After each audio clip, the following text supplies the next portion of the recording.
And for today's video ay pupuntahan nga namin yung tinatawag nilang Fortuna Hanging Bridge. Dito nga pala yan matatagpuan sa Fortuna Socorro Oriental, Mindoro. Halos kalahating oras nga kaming nagmotor diyan ng aking pinsan at natagpuan na nga namin itong sinasabing nilang Fortuna. Nung makarating nga kami dito ay sobrang namangha ako sa ganda ng lugar. Totoo pala talaga yung sinasabi nilang napakaganda dito sa lugar na ito. Sariwang hangin at payapa.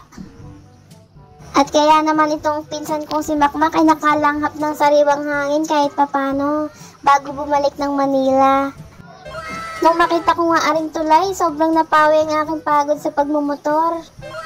Pagpasok mo pa lang sa entrance, ito na ang bubungad sa'yo, napakagandang pa-welcome ng Dantuan Resort. Wala nga palang bayad ang entrance dito. Ang meron lang bayad dito ay yung mga floating cottage. At pag-akyat mo pa nga lang din sa hagdan, ay makikita mo na itong napakagandang tulay na yari sa bakal. Nung naglakad na nga kami sa tulay, ay kitang-kita ko na agad yung magandang mga tanawin. Napakalinaw ng ilog at napakalinis, payapang-payapa yung lugar. Kung gusto nyo magtampo, pumunta lang kayo dito sa Fortuna. Habang ako nga ay naglalakad, ay napansin ko nga itong tubig na napakalinaw. Kitang-kita yung bato sa ilalim. Marami din palang naliligo, hindi masyadong malamig yung tubig. Sabi ko nga sa pinsan ko ay videohan ako habang naglalakad din sa tulay nang masilayan naman kung sino talaga sa Socoreñang mangyan. At sa mga nagtatanong ho diyan kung saan ko nabili yung aking t-shirt, available po yan sa aking TikTok shop. Ilalagay ko na lang yung link dyan sa comment section, i-visit nyo na lang. Sa mga naghahanap po sa akin diyan, nandito lang ho ako sa Fortuna, nagtatampo. Charis! At kung gusto mo naman mag-isip kung anong plano mo sa buhay mo, ay pumunta ka lang dito sa Fortuna. Check, may isip mo yung mga plano mo sa buhay. Kung ay nagiya ng pawid, baka abutan kami ng malakas na ulan, medyo dumidilim ang ating kalangitan. Sabi ko nga sa pinsan ko, ay saglit laang, ay maghahinang muna ako ng tubig at medyo maalikabok na rin. Wala lang, gusto ko lang i-fill yung tubig ng ilog. Sobrang ganda talaga, napakalinaw talaga ng tubig. Pwede ka rin palang mag-car wash dito. Kagaya na lamang na rin si Kuya, nagahugas ng kanyang tricycle at nagyaya na nga si Mac na magmotor na kami pa uwi. At fast forward lamang ngo, kinabukasan nga, nagpunta nga kami dito sa Barangay Matungaw, din sa bahay ng aking tiyahin. Talagang sasaya ang umaga mo pag ganitong tanawin ang makikita mo. Nadaanan na nga namin itong Yotiboro National High School. Maya-maya ngay, nandito na nga kami sa Barangay Matungaw. At nakarating na nga kami din sa bahay ni Tita sa Matungaw. Habang kami nga ay nakatambay, pinagdukal muna kami ni Tita ng lupa. At para naman daw may ambag kami sa lipunan, charis. At dali-dali nga akong nagdukal diyan at baka nga kako makita ko din yung Yamashita Treasure, charis. At kung kailangan nyo ho ng labor diyan, paki-direct message na lang ako sa aking FB page, charis. At medyo bibilisan ko nga ho ang aming pagdudukal dinit nang matapos kaagad kami sa aming ginagawa. Kaya nga ho pala kami nagdudukal ng lupa diyan ay magatanim nga ho pala si Tito ng mga iba't ibang uri ng gulay. At para daw pagdating ng anihan ay may aanihin. Kung matapos nga kami magdukal ay nagpahinga muna kami saglit at makain na. Kung makapagpahinga kami ng kaunti kami kumain at anong gutom naman din. Kain ho tayo mga kalahe. At nung makatapos na nga kaming kumain ay himayin daw namin aring hipon, sabi ng tita ko, para daw may ulam kami mamayang gabi. Sabi nga ni tita, kami na daw ang bahala kung anong gustong gawin luto din sa hipon. Sabi ko naman kay tita, gawin na lang nating buttered garlic shrimp. At habang nga inatagtag aring bitukan ng hipon ng aking pinsan, ako nga ay kumuha na ng sangkalan at kutsilyo. Kumuha na rin pala ako ng isang buong bawang para tadtarin. At para na nga kako mamaya, lagay na lang kami ng lagay sa kawali.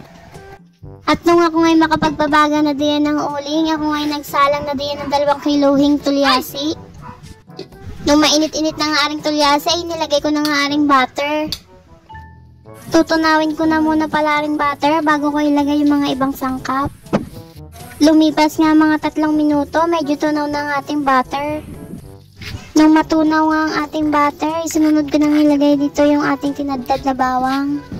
So, kinaramelize ko na munang kaunti aring bawang at isinabay ko na nga lagyan ng ating durog na paminta. At nung mahalo ko na nga rin paminta at bawang, inilagay ko na nga rin mga hipon na tinagtag natin kanina.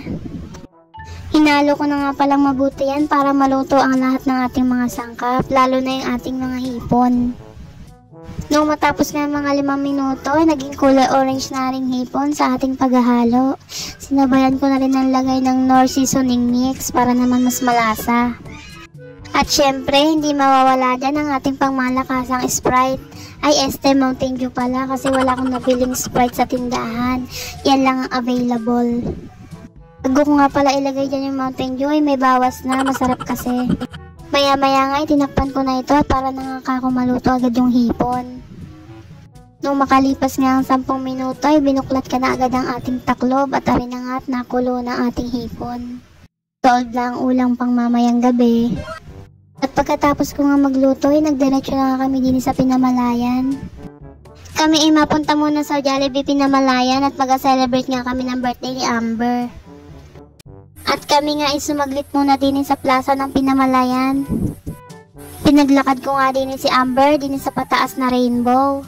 First time niya kasi makakaakyat din. At inikot na nga namin ni Amber itong buong plaza ng Pinamalayan kasi minsan lang kami napunta dito. Kaya sinamantala na namin ang aming pamamasyal. Manghang-manghanga si Amber kasi ang laki daw ng rainbow. At ito na nga din pala yung nagsilbing birthday pictorial ni Amber ngayon. Pinicturean ko siya dito sa may mga halaman at napakaganda naman talaga.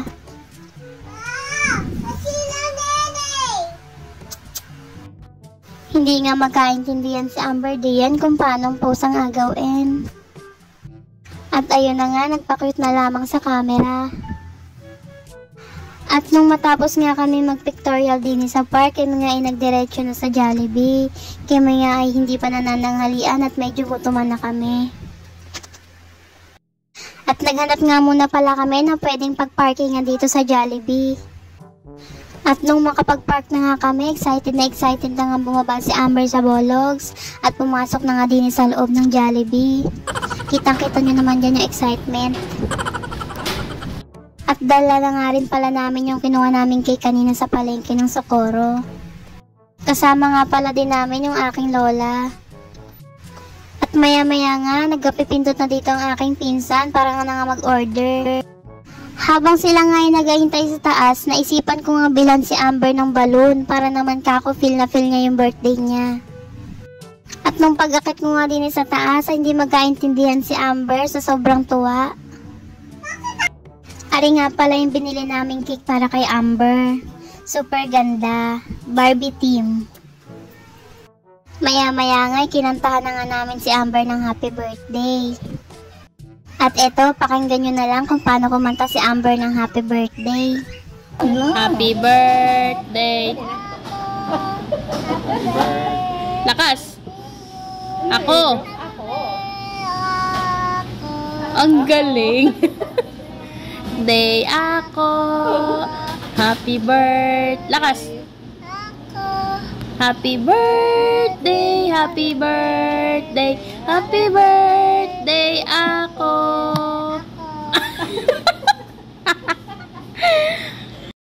At nung tumunog na nga ang aming buzzer, kami nga ay bumaba na para na nga i-claim ang aming mga in-order. Kami ay masayang-masaya na sa ganitong paraan ay na i-celebrate namin ang birthday ni Amber kahit papaano. At sobrang tuwang-tuwa naman itong bata. Ang masasabi ko lang, happy birthday Amber, stay makulit, at stay malambing. Love na love ka ni Mama Choy. Sana masaya ka ngayong birthday mo. Love you. Dini na nga pumesto si Amber sa tabi ni Daddy Indo. Maya-maya nga kami ay nagkain na. Kami medyo gutom na. Kain ho tayo mga kalahi.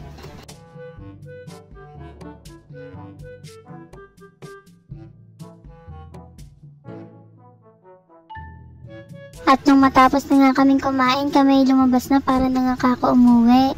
Hindi naman makukumpleto ang araw ni Amber hanggat hindi makakapagpa-picture kay Jollibee. At Talaga naman kahit saang pwesto at anggulo, talaga na-smell naman ng bata batuta. At nung matapos nga kami magpicturan din ni kay Jollibee, kami sumakay na ng Bologs. Kami pa uwi na ng Socorro. And yun lamang for today's video. Sana'y nag-enjoy kayo sa inyong panonood.